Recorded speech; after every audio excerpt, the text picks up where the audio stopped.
Welcome back नाज़रीन। मेरे साथ इस वक्त मौजूद हैं सीनियर सहाफ़ी हैं, कॉलमिस्ट हैं, द न्यूज़ के असाइनमेंट एडिटर हैं, इलेक्ट्रॉनिक मीडिया की जानी पहचानी शख्सियत हैं और सबसे बड़ी बात यह है कि एक इंतहाई शफीक और सॉफ्ट स्पोकन सहाफ़ियों में उनका शुमार होता है। जनाब मियाँ सैफुर रहमान साहब, वेलकम करते हैं प्रोग्राम में। मियाँ साहब अस्सलाम वालेकुम। शुक्रिया जनाब, बड़ी इनायत जी। वालेकुम अस्सलाम। अच्छा मियाँ साहब, एक तो मुझे बताइए कि आज 63A के हवाले 63A के हवाले से आज 30th ऑफ सितंबर को हेयरिंग हो रही थी, बेंच बैठा हुआ था, तो जस्टिस मुनीब अख्तर ने बैठने से इनकार किया है, खत लिखा है और अभी चीफ जस्टिस को उम्मीद है, उन्होंने कल हेयरिंग की तारीख दे दी है कि उनको मना लेंगे।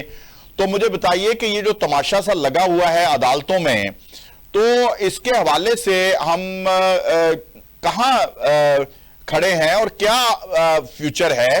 कभी अमेंडमेंट की बात हो रही होती है, वो नहीं हो पाती। हुकूमत इतनी वीक हो गई है कि अदालतों में तमाशा लगा हुआ है और उस तमाशे को खत्म नहीं कर पा रही। नहीं, देखिए, ये वीकनेस या स्ट्रेंथ की बात इतनी नहीं है, वो ठीक है। इंस्टीट्यूशनल फ्रिक्शन तो है हमारे यहाँ, एक इंस्टीट्यूशन दूसरा इंस्टीट्यूशन पे डोमिनेट करने की, इदारे आपस में या इदारों के बड़े ओहदेदार भी आपस में फ्रिक्शन की कैफियत पैदा कर लेते हैं। दरअसल बुनियादी तौर पे हमारे यहाँ इंडिविजुअलिज्म ज्यादा है। अपनी जात की बढ़ोतरी के लिए और दूसरों को अपनी जात को उन पे फौकियत देने के लिए ज्यादातर हम लोग स्ट्रगल करते हैं। ये मैं कभी कभी इसकी मिसाल इस तरह देता हूँ कि मैं कहता हूँ हमारा इंस्टीट्यूशनल फ्रेमवर्क इस तरह का हो गया है। ये एक खराबी है, इसमें सबके ऊपर इतलाक नहीं होता। लेकिन एक बड़ी खासी तादाद हमारे ओहदेदारों की ऐसी है। मैं कहता हूँ कि जब हम बचपन में स्कूल में बुली बॉयज होते थे ना, या गलियों में स्ट्रीट में बुली बॉयज आपस में लड़ पड़ते थे, तो एक दूसरे को मात देने की जो कोशिश होती थी, वही जब बुली बॉयज कोई जज बन जाता है, जर्नैल बन जाता है, सहाफी बन जाता है, तो वो पुरानी कसर वो निकालता है उन ओहदों पे आगे। अच्छा, तो ये जो जातियात है ना, इंडिविजुअलिज्म, इसको जब तक हम दम नहीं करेंगे ना आपका कलेक्टिविज्म में, एक कलेक्टिव गुड के लिए हमने काम करना है, तो उस वक्त तक ये मसाइल रहेंगे। आप कानून की जिस तरह मर्जी इंटरप्रिटेशन कर लें, ताकतवर कानून को जिस तरह मर्जी वायलेट कर ले। अब देखें ना, trichotomy of power, separation of powers की बात कीजिए, तो मैंने इस पे कॉलम लिखा था अंग्रेजी में, एक बड़ा नुमाया हुआ था कि सेपरेशन ऑफ पावर या ट्राइकोटोमी ऑफ पावर बहुत अच्छा कंसेप्ट है, बहुत बेहतरीन। जहां जहां जिन मुल्कों में ये सही दयानतदारी से राय जाए, वहां तो अपने अपने हदूदों को यूथ से बाहर आते ही नहीं, दूसरे की हदूद में एनक्रोचमेंट करते ही नहीं है कोई भी इदारा अपने अपने। लेकिन हमारे यहाँ ये है कि ये कंसेप्ट बिल्कुल फेल हुआ, अमलन मैं कह रहा हूँ, यानी कानून नहीं फेलियर है, अमलन इस तरह फेल हुआ कि किसी एक अदारे ने या दो अदारे ने या उनके बड़ों ने ये तस्वर कर लिया कि चूंकि हम जवाबदेह नहीं है किसी और के आगे, हम अपने ही लोगों के या अपने साथियों के या अपने अदारे के आगे जवाबदेह हैं, तो लिहाजा हम जो मर्जी मनमानी करें हम तो। मुझे तो देखे ना, मैं अगर अपने लिए जवाब दे हूँ या मेरे भाई मैं आपके आगे जवाब दे हूँ, तो ये तो कोई जवाब देही ना हुई। सही। मुझे कोई एक थर्ड फोर्स या कोई और किसी के आगे जवाब दूंगा तो थोड़ा सा मुझे एक खौफ भी होगा, एक उसकी धाक होगी जेहन में कि पता नहीं क्या मेरे बारे में उनकी राय हो जाए। तो जब यहाँ पे मनमानी ज्यादा की गई, और इसीलिए आपने देखा माजी में जुल्फ़िकार अली भुट्टो केस हो जाए, डॉक्ट्रिन ऑफ नेसेसिटी हो जाए, इदारे बहुत मुंह जोर हो गए। आपके हार चौधरी साहब ने भी ऐसे ऐसे फैसले किए कि जो जिसकी मिसाल ही नहीं मिलती, वो अपनी जातियात से बाहर नहीं आते थे। बिल्कुल ऐसे ही। वो ट्रैवल कर रहे थे जहाज में, उनके साथ सुप्रीम कोर्ट के ब्रदर जजेस बैठे हुए थे, उन्होंने हुक्म जारी किया कि ये सारे पीछे बैठेंगे, मैं और मेरी फैमिली आगे बैठे। क्योंकि मैं मुबैना तौर पर इसलिए लफ्ज कहता हूँ, कल को मेरे पे ना वो कोई केस कर दें डिफेमेशन का, लेकिन ये चीजें हमारे नोटिस में बड़ा रास्ता ही नहीं। ये तो ऑन रिकॉर्ड है सर, ये तो ऑन रिकॉर्ड बात आ चुकी हुई है। जी हाँ जी। तो इस तरह की चीजें जब होती रही हैं, तो फिर इसका मतलब है कि हमारे यहाँ इंडिविजुअलिज्म का दौर है। एक जज साहब अपनी नाराजगी लेके बैठ जाते हैं, वो नहीं देखते कि इंस्टीट्यूशन डैमेज हो रहा है, कॉम्प्रोमाइज हो रहा है। लोग तो देख रहे हैं, लोग बेबस हैं, लोग कुछ नहीं कर सकते ना। सही। लोग अदलिया को तो दुरुस्त नहीं कर सकते, लोग दीगर अदारों को दुरुस्त तो नहीं कर सकते। लेकिन लोग तमाशा तो देख रहे हैं ना। ये बात आपने सही बोला है कि तमाशा, हाँ। ये तो तमाशा ये है कि मैं अगर किसी बड़े ओहदे पे फायज हूँ तो मैं देखूं कि मेरा कंडक्ट क्या है और मेरी अखलाकियात क्या कहती है, मेरे अंदर जो ज़मीर है वो क्या कहता है। मैंने इंस्टीट्यूशन को, कौम को स्ट्रॉन्ग करना है या मैंने अपनी जात की का एजेंडा जो है उसको प्रमोट करना है। सही। वो हो रहा है, अदालतों में भी ये हो रहा है, दीगर अदारों में भी यही हो रहा है। तो ये सारी जाती की लड़ाई है। और इसमें देखें, मैं तो अभी भी आपको हमेशा प्रोग्राम में कहता हूँ कहीं कि ना जज, ना जर्नैल, ना साहबी, ना पटवारी, ना ब्यूरोक्रेट किसी का सगा नहीं होता। बिल्कुल। ये हमने ऐसे खामखा पंजाबी में कहते हैं मल लिखते हैं कि यार जज मेरा है, जज तेरा है, ये नहीं होता। आज अगर काजी फाइजी साहब को आप कहते हैं जी वो इनके हैं, वो कहते हैं जी पीटीआई वाले जी हमारे मुखालिफ हैं, कल को अगर उनके हक में फैसला आ गया तो फिर वो किसके मुखालिफ होंगे?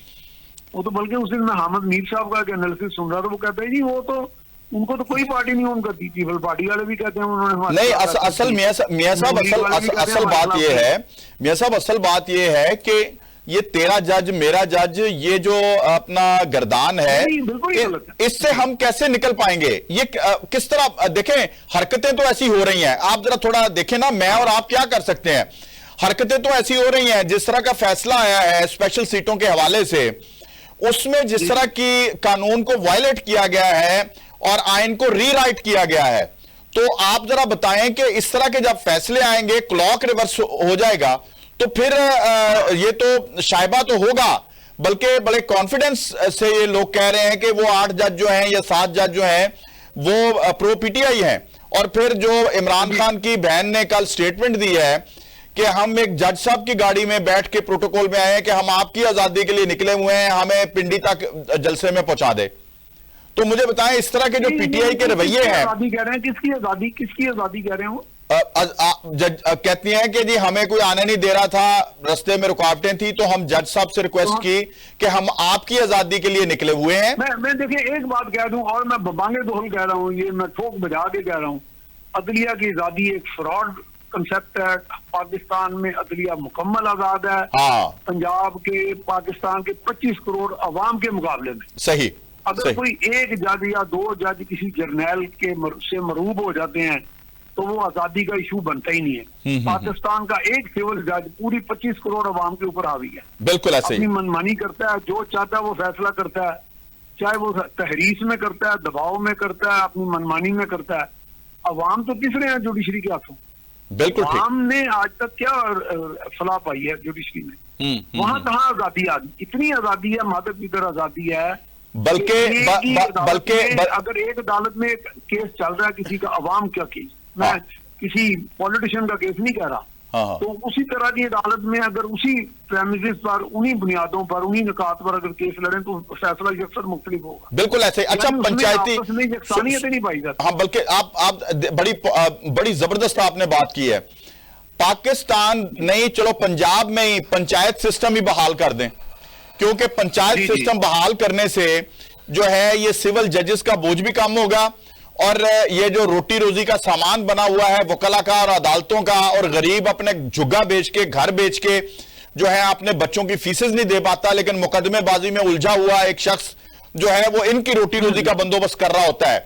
तो मुझे बताइए कि ये इस तरह के रवैये, मुझे देखें बैरिस्टर अली जफर जो हैं वो आए रोज किसी ना किसी बात पे तहफुजात का इजहार कर रहे होते हैं, इनकी जेबें भर रही हैं फीसों से, साफ बात है। कभी वो पीटीआई का फलां केस लेके जा रहे हैं, कभी पीटीआई का फलां केस लेके जा रहे हैं, और आईनी कोर्ट को वो बनने नहीं दे रहे, वहां उनके तहफुजात हैं, क्योंकि अवाम का फायदा है, उसमें बोझ कम होगा और फैसले जल्दी होंगे। तो मुझे इस बातों की समझ नहीं आ रही, ये जो उलझाव है इसको सुलझाने का तरीकाकार तो समझाएं मियां साहब, you are the senior journalist. नहीं, देखिए इसमें हमारे यहाँ 2-3 एक सिस्टम भी मौजूद है। पंचायत भी है, वो ठीक है, पंचायत को भी थोड़ा सा ऑर्गेनाइज करके, रिफॉर्म करके लागू किया गया। ऑल्टरनेट डिस्प्यूट रेजोल्यूशन, एडीआर का सिस्टम है। हाँ। कि वही होता है कि अदालतों से आउट ऑफ कोर्ट सेटलमेंट हो जाए। इस तरह का आपका बल्दियाती निजाम में भी मसालती अदालतें होती हैं। अगर बल्दियाती निजाम भी आपका बहाल हो जाए, उसमें भी मसालती कोर्ट्स होती हैं। बहुत सारे झगड़े जो हैं, बहुत सारे इश्यूज वहीं पे रिजॉल्व हो जाते हैं। ये तीनों आपके पास ऑप्शंस मौजूद हैं। एक बहुत अच्छी ऑप्शन जो है जिसमें लोग समझते हैं कि अदलिया लोगों के मुकाबले में, चंद जर्नैलों की नहीं मैं बात कर रहा, चंद पावरफुल लोगों की नहीं मैं बात कर रहा, चंद पॉलिटिशियन की, 25 करोड़ और 24 करोड़ अवाम के मुकाबले में अदलिया दूर से ज्यादा आजाद है। इतनी आजाद कि दुनिया की शायद कुछ अदलिया आजाद ना हो। यानी कि लोग तंग हैं, यानी कि जहां पे जिस तरह के मर्जी मनमानी के फैसले आ रहे होते हैं, कोई उनका सर पैर ही नहीं होता। तो उसके लिए लोग कहते हैं कि ज्यूरी सिस्टम बना दिया जाए। सही। अगर ज्यूरी सिस्टम यह है कि उसमें मोअज़्ज़िज़ीन शहर के, गांव के, देहात के, कस्बे के वो शामिल हो, वो 7 बंदों की ज्यूरी हो, 8 की हो, 12 की हो, बाहर के ममालिक, वो बहुत कामयाब होती है। उसमें फिर ये होता है कि चूंकि हर तबका फिक्र के और मुख्तलिफ मोअज़्ज़िज़ीन जो उसमें शामिल होते हैं, एक जज भी प्रिजाइड कर रहा होता है, तो जब किसी एक जज की मनमानी के आप मुहताज होंगे तो जज फिर वो कहते हैं ना पावर करप्ट एंड करप्ट का लोग छोड़ दें, परवर्ट मैं कहता हूँ। तो जब आपके पास बेपनाह अख्तियार हो और आप किसी के आगे जवाब देना हो तो फिर आप परवर्ट हो जाते हैं। करप्शन से बड़े ये टर्म है। मैं कहता हूँ करप्शन नहीं इशू हमारा, परवर्शन इशू है, ज़हनी फतूर। ज़हनी फतूर में मुब्तला हो जाते हैं, एक जोम में मुब्तला हो जाते हैं कि मैं किसी, I am not answerable to anybody, मैं किसी के आगे जवाब देनी हूँ। सही। मैं किसी कोर्ट में ना बैठूं, मैं किसी में बैठ जाऊं, ये मेरी मर्जी। तो ये हम मेरी मर्जी वाला तो हम देखते रहे ना, वो जो एहतजाज होते थे। तो यहाँ पे है कि मेरी कुर्सी मेरी मर्जी, हो तो मेरा जिस्म मेरी मर्जी था ना। हाँ। यहाँ तो अब चल रहा है मेरी कुर्सी मेरी मर्जी। ओ मौजू, अच्छा मियां साहब, ओ मौजू जेड़ा सी ना, ओ ताड़ा फेवरेट सी? वो तो मेरा हमेशा ही फेवरेट है। आज तक है वो।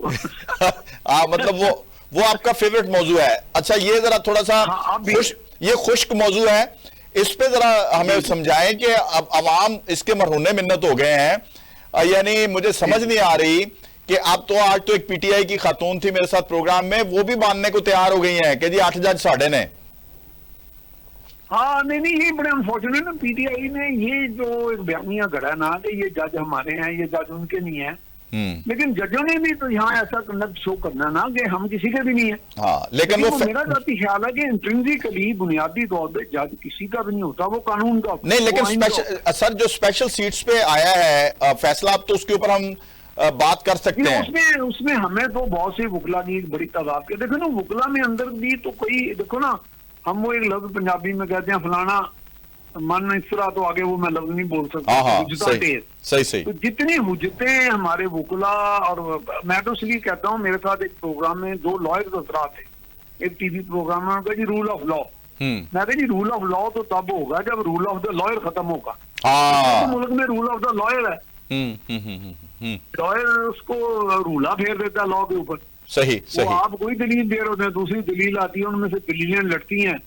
जैसे मादी में एक दरबार में सांप आपस में लड़े थे, तो एक सांप सबको खा गया, तो वो फिर पता नहीं किसी की दलील किसी को खा जाए, तो वहां तो आप कुछ भी नहीं कर सकते। हाँ बिल्कुल ठीक है। तो कौम के साथ खिलवाड़ है। देखिए, people are suffering at the hands of judiciary, at the hands of lawyers, at the hands of अदारे, एट द हैंड्स ऑफ, ये पीपल आर सफरिंग। वो ठीक है, लोगों में भी एक तस्लीम है, लोग भी टोकले हुए हैं, यानी वो कोई किसी की लहर में बह रहा है, कोई किसी की लहर में बह रहा है, हासिल कुछ नहीं हो रहा किसी। सही। अच्छा, अदालतें सामने बैठ के तमाशा देख रही हैं, मैं फिर तमाशा का लफ्ज इस्तेमाल कर रहा हूं। मुझे बताइए कि सुप्रीम एंजॉयमेंट में आए हुए सब लोग हमारे। हाँ, सुप्रीम कोर्ट जो है, देखें एंजॉयमेंट में। हाँ, आप देखें कि हम देख रहे हैं कि गरीब का बच्चा रोजी कमाने के लिए अगर बलूचिस्तान में जाए उसको वहां जिबा कर दिया जाता है। इश्यूज ये हैं।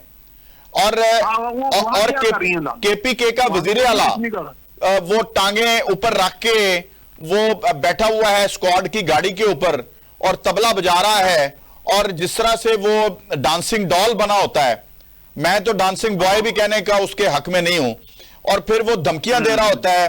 और कल फजलुर रहमान साहब ने बड़ी सेंसिबल बात की है, उन्होंने कहा कि मेरा तो स्टेटस ही नहीं है कि मैं उसके बारे में बात करूं।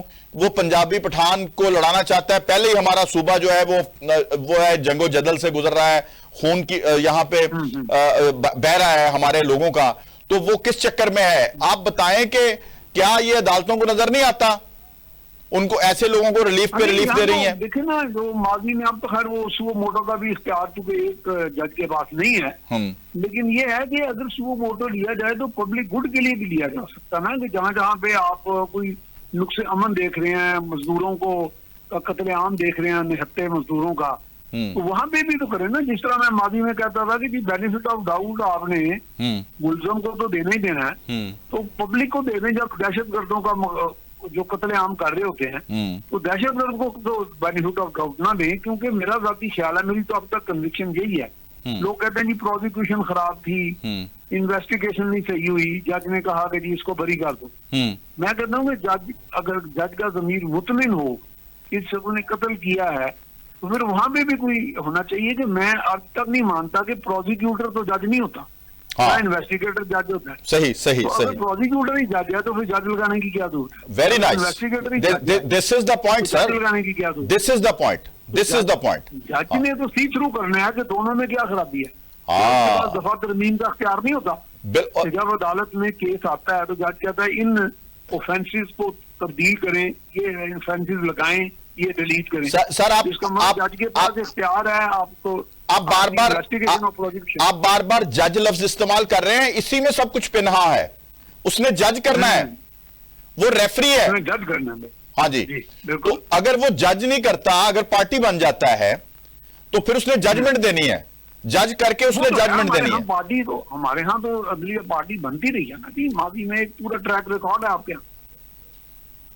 ठीक है, अच्छा मियां साहब आप मुझे बताइए कि अभी जो एक तमाशा सा लगा हुआ है, उधर भी हुकूमत भी कुछ ना कुछ मुझे बताइए कि हवा में टामक टोइयां मारने का जो सिलसिला है। ठीक है, आप बड़ी अच्छी स्पीच करके आए हैं अमेरिका में, अपना आप वापस आ रहे हैं, वापस आके आप ब्रीफिंग भी देंगे काबीना को, लेकिन मुझे समझ नहीं आ रही। आज चैम्बर के लोगों से कुछ से बात हो रही थी, कुछ स्टूडेंट्स की हमें कॉल्स आ रही हैं, कुछ बेरोजगार लोगों की कॉल्स आ रही हैं कि हमारी सिम्स के ऊपर मैसेज आ रहे हैं, हमारी ईमेल के ऊपर मैसेज आ रहा है, आईडी कार्ड वहां पे लिख के कि जी आपका सारा कुछ कच्चा चट्टा, आपकी ट्रांजैक्शंस हमारे पास मौजूद हैं, आप जनाब फाइलर हो, अपने गोशवारे जमा कराएं। अब मुझे बताएं जो अब मुझे बताएं जो बेरोजगार है, क्योंकि आपने तो ये सारी चीजें कवर की हुई है ना, जो बेरोजगार है, जो स्टूडेंट है, जिनके कारोबार तबाह हो चुके हैं, वो कौन से गोशवारे दाखिल कराएंगे? ना उनकी इनकम है, ना उनके अखराजात हैं। नहीं, गोशवारा तो नील भी हो सकता है, नील भी हो सकता है। हाँ, गोशवारा में तो गुजारिश है कि आप कह सकते हैं मेरी कोई इनकम नहीं, हाँ, लेकिन मैं फाइल कर रहा हूँ अंडर द लॉ। आप कह सकते हैं कि मैं एक जिम्मेदार शहरी होके गोशवारा दाखिल कर रहा हूँ, बट आप मेरी नील इनकम है, आप नील गोशवारा दे सकते हैं, जीरो इनकम का गोशवारा दे सकते हैं। सही, अच्छा, तो कोई ऐसा नहीं, तो ये मुझे बताइए कि ये स्टूडेंट्स भी, क्योंकि जो बालिग स्टूडेंट्स हैं जिनको आईडी कार्ड इश्यूज हो चुके हैं, और लोगों को ये खौफ है कि अगर हम इस नेट में आ जाएंगे तो कल को हमारी इनकम एक्सपोज हो जाएगी, हमें टैक्स देना ना पड़ जाए। बुनियादी तौर पर ये झगड़ा है। नहीं, तो मुझे बताएं जिन्हें कोई रोजगार नहीं है वो पहले उन्हें रोजगार तो दे लो। और ये ऐसा होना तो यही चाहिए। ये तो चीजें वही मैं कहता हूँ गड़मड़ होगी। अच्छा सर, मुझे एक और बात बताएं, मुझे बताएं कि एक बंदे का, सपोज हम थोड़ा सा इसको डिस्कस कर लें क्योंकि आज लोगों ने कहा है कि इसको डिस्कस करें। मुझे बताएं कि सपोज एक बंदे की इनकम जो है वो नील है, उसका बिजली का बिल आ गया 50,000, उसके बच्चे की फीस, सुने, उसके बच्चे की फीस जो है स्कूल की 10,000 है बच्चों की। नहीं, ये मुझे बताएं। तो अच्छा सुन तो लेना, 50,000 कहां से दे रहा है वो? सुन लेना, अगर उसके किचन का खर्चा कोई 10,000 है, यानी 60-70,000 उसका खर्चा है, और उसकी दिहाड़ी कभी लगती है कभी नहीं लगती, और फिर वो कर्जा उठा के बाहर से बिल भी पे करता है। जरा गौर से सुनिएगा, कर्जा उठा के बिल भी पे करता है और उसकी ट्रांजैक्शंस के अगेंस्ट इनकम नहीं आती है, तो फिर कहां जाएगा वो? नहीं, देखिए वो तो इनकम्पैटिबल हो जाएगा ना। ये चीजें आपको जस्टिफाई तो फिर भी करनी पड़ेगी ना। तो ठीक है, हम एकदम यूरोप तो नहीं बन सकते या मगरिब नहीं बन सकते जहां हर चीज डॉक्यूमेंटेड है और लोग टैक्स में है पहले देते हैं, इनकम बाद में लेते हैं। यानी कि कहने का मकसद कि इस हद तक टैक्स पेमेंट का वहां पे निजाम इस हद तक यानी राइज है कि हर बंदा समझता है कि मैंने जो कमाना है उसमें से टैक्स देना। सही। लेकिन हमारे यहाँ चूंकि कई डिबेट चल रही है ना कि जी मैं टैक्स दूं, हुकूमत मुझे क्या दे रही है उसके नतीजे में। बिल्कुल ठीक है। तो इसमें वो भी ये डिबेट में शामिल है जो प्रिविलेज है, जिसके पास हर सहूलत है दुनिया की। सर सर एक हम कंपैरिजन चले, हम कंपैरिजन नहीं करते, हम ना सिर्फ अपना इतना बता दें कि सिर्फ इसकी जो तरबियती लेक्चर्स हैं, हमारी आवाम में खौफ पैदा ना हो टैक्स देने का, या वो खाइफ ना हो कि पता नहीं क्या कानूनी कार्रवाई हो जाएगी, ये क्या तरबियती लेक्चर्स का एहतमाम नहीं होना चाहिए ऑनलाइन, या तरबियती इंफॉर्मेशन का एहतमाम नहीं होना चाहिए टैक्स के बारे में? वो अवेयरनेस कैंपेन होनी चाहिए। हाँ, यस। टैक्स लॉज के ऊपर अवेयरनेस कैंपेन हो, लोगों को बताया जाए। हाँ। इसमें खाइफ नहीं होना। टैक्स आपका जो है वो स्टेट सिस्टम का हिस्सा है और आप भी स्टेट सिस्टम का हिस्सा है। हाँ, अगर आपकी इनकम नहीं है तो टैक्स नहीं लिया जाएगा। हमारे साथ जो ट्रस्ट डेफिसिट है वो तो खत्म करना पड़ेगा ना। बिल्कुल वो ठीक। भी ये थी कि चूंकि टैक्स का जो अफसर है उसके पास इख्तियार ज्यादा है, डिस्क्रेशन ज्यादा है। हाँ हाँ, वो अब चूंकि कह रही है हुकूमत के जी हम वो डिस्क्रेशन खत्म कर रहे हैं, ठीक है। तो अगर डिस्क्रेशन खत्म हो जाएगी उसके बाद जो भेजा इख्तियार आते हैं तो फिर खौफ खौफ बिल्कुल ठीक। अच्छा, एक आखिरी सवाल मियां साहब, जो अपना लाहौर हाई कोर्ट का फैसला था चीफ जस्टिस का इलेक्शन ट्रिब्यूनल्स के हवाले से, उसको कल अदम करार दे दिया गया है और सुप्रीम कोर्ट ने इलेक्शन कमीशन की जो अपीलें हैं वो मंजूर कर ली हैं। और मुझे बताइए कि इससे अब पीटीआई के जो 45 और 47 का जो शोर बपा था उस पर क्या असर होने जा रहा है? अब ये मुझे वैसे नोटिस में नहीं है सारा, वो क्या था भला फैसला? वो उन्होंने जो इलेक्शन कमीशन के इख्तियारात थे इलेक्शन ट्रिब्यूनल्स बनाने के, वो उन्होंने खत्म कर दिए थे। जी जी, अब वो बहाल हो गया। मेरा ख्याल है कि हाँ ये तो उस लिहाज से देते हैं, क्योंकि इलेक्शन ट्रिब्यूनल्स तो आज तक हम यही देखते आए हैं कि दुनिया भर में इसकी मिसाल यही है कि इलेक्शन कमीशन ही बनाते हैं ट्रिब्यूनल। बिल्कुल ठीक है। तो वो ठीक है, वो रिक्वेस्ट कर लेते हैं जुडिशरी को जी आज हमें जज दें तो हमने ये बनाने हैं। हाँ बिल्कुल ठीक है। लेकिन ये जैसे हुकूमतें जुडिशियल इंक्वायरी कराती हैं कभी कभी, तो कोर्ट उन्हें जजेस फराहम कर देते हैं उसमें। बिल्कुल ठीक है। लेकिन चीजें स्मूथली चलाना कोई इतना मसला नहीं है, बस हम एक दूसरे से झगड़ना छोड़ देना। बहुत बहुत शुक्रिया मियां साहब, बहुत शुक्रिया, आपने हमारे प्रोग्राम में शिरकत फरमाई। नाज़रीन, आज का प्रोग्राम जो है उसमें हमने डिटेल डिस्कशंस की है उन मौज़ूआत के ऊपर भी, शायद जिसको हमने ज़िमनन प्रोग्राम में शामिल किया है पब्लिक अवेयरनेस के लिए। फैसला आपने करना है कि हम किस हद तक कामयाब हुए। आज तक के प्रोग्राम के लिए मुझे और मेरी टीम को इजाजत दीजिए। आपसे आइंदा प्रोग्राम में मुलाकात होगी। अल्लाह हाफिज। पाकिस्तान जिंदाबाद।